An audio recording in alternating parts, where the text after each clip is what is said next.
असदों की बड़ी तादाद भी आ जाती है, उसके आते ही ये उस्ताद भी आ जाती है।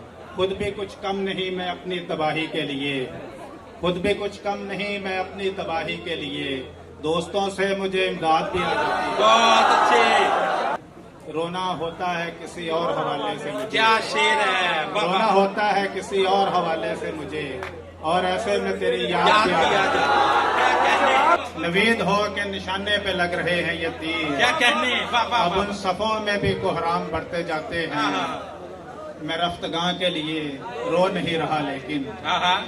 मैं रफ्तगां के लिए रो नहीं रहा लेकिन, वाह। मेरी दुआओं में कुछ नाम बढ़ते जाते क्या हैं। कहने। मेरा वाह, वाह, पैगाम- वाह, वाह, वाह, वाह।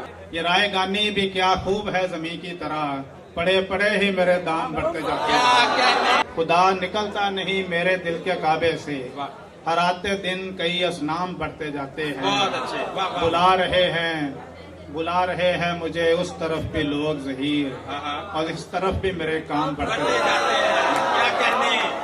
कुछ वाह, वाह। इसलिए भी मुझे आईना पसंद नहीं, मैं साफ गोई में। मैं साफ गोई में भी इंतहा पसंद नहीं, तमाम उम्र पड़ाव पे काटना होगी, हाँ, हाँ। सफर का शौक है और रास्ता पसंद नहीं। क्या कहने। तुम्हारे सामने सच बोलने से रुक गए हैं, हाँ। हमें बताओ तुम्हें और क्या पसंद है। बहुत अच्छे। ये और बात के दिल में जगह न देंगे उसे, वाह। मगर वो शख्स हमें अब भी नापसंद नहीं। बहुत अच्छे, बहुत अच्छे। ज़हीर उसको बचाना है डूबने से मुझे, हाँ, हाँ। वो दोस्त जिसको मेरा तैरना पसंद है। क्या कहने। वाह वाह वाह वाह।